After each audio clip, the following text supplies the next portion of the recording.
This section, this discussion, is highly volatile, and I want to reiterate, there are no such thing as disposable relationships.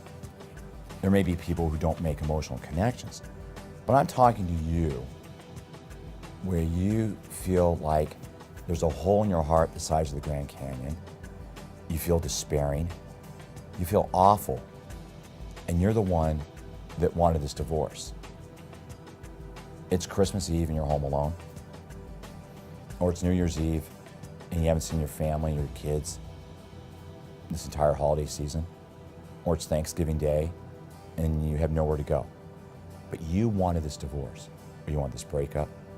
I want to talk to you.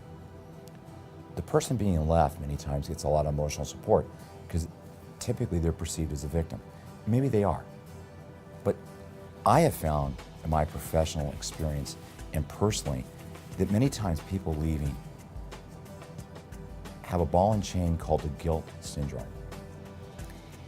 They feel like they've committed treason, they've betrayed, and they're killing off the person they shared a pillow with for years. But many times it's the first genuine act of love between the two of you in years. The question is, do I stay or do I go? And if you're listening to this tape, you've already left, or you're thinking of going. But there is no such thing as a no-fault relationship. Again, it goes back to you own 100 of your 50, but you only own 50% of it. And relationships matter. And breakups are many times as valuable of a growing, learning tool as a relationship itself is. And many times, you can't stay in a relationship because it's become abusive. And sometimes that's very clear, but for a woman being abused, it's incredibly difficult. I have women in my practice who've gone through it, and as much as they know it intuitively, emotionally, it's very hard to leave. Or the husband who's been with his wife for years and feels like he's better friends with the gardener or the trash collector because there's no connection. Everyone leaving a relationship is challenged. There's a book many years ago written, Love is Never Enough, by Aaron Beck. Because relationships have to function. Love's a piece of it, but there's other pieces to it. Communication, values, compatibility, and growing together. You don't want your relationship to be like a piece of furniture. It's static, it's consistent, but it's not growing or changing. You want it to evolve like a tree. It may be growing slowly, but it's evolving.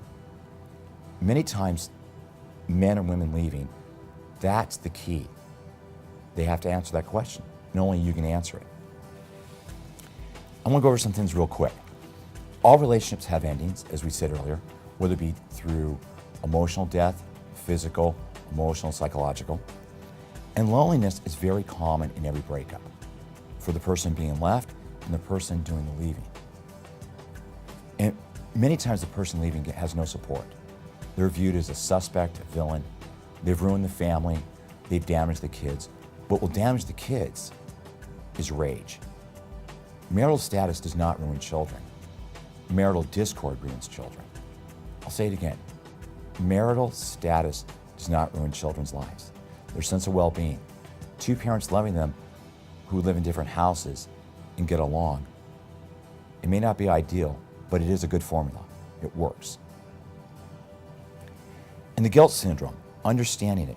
And guilt is not always accurate. Guilt many times is what you were told to do by your parents, by your relatives, by the family. The bigger circle, you never get divorced. And guilt is fear's first cousin. If guilt is strong, your fear of leaving or being alone can be paralyzing.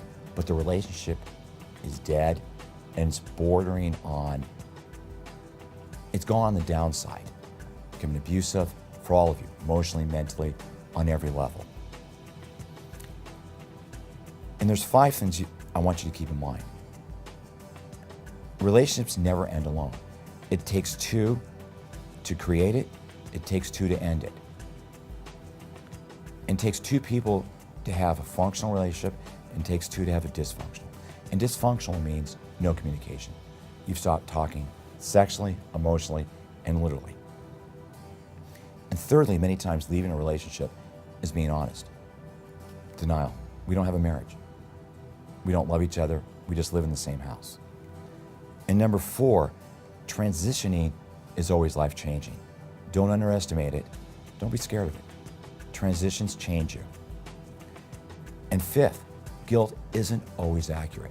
Your guilt may not be the best compass for your decisions.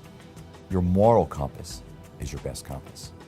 Guilt and fear tend to constrict your life, where having courage and wisdom and insight tend to expand your life. I'm going to go over 3 quick stories. 1, a woman whose husband was doing meth. She had a difficult time leaving. Another, man and woman, been together for 24, 25 years. A lot of tension, slept in separate bedrooms. And thirdly, the husband travels all the time and comes home and finds his brother in bed with his wife. You think all 3 are easy to resolve. It's only easy if you're looking in. It's very difficult if you're sitting there and you're the person having to take the action. All 3 people eventually had to dissolve the relationship, but all 3 struggled tremendously with guilt. No one's exempt, but it's worth understanding.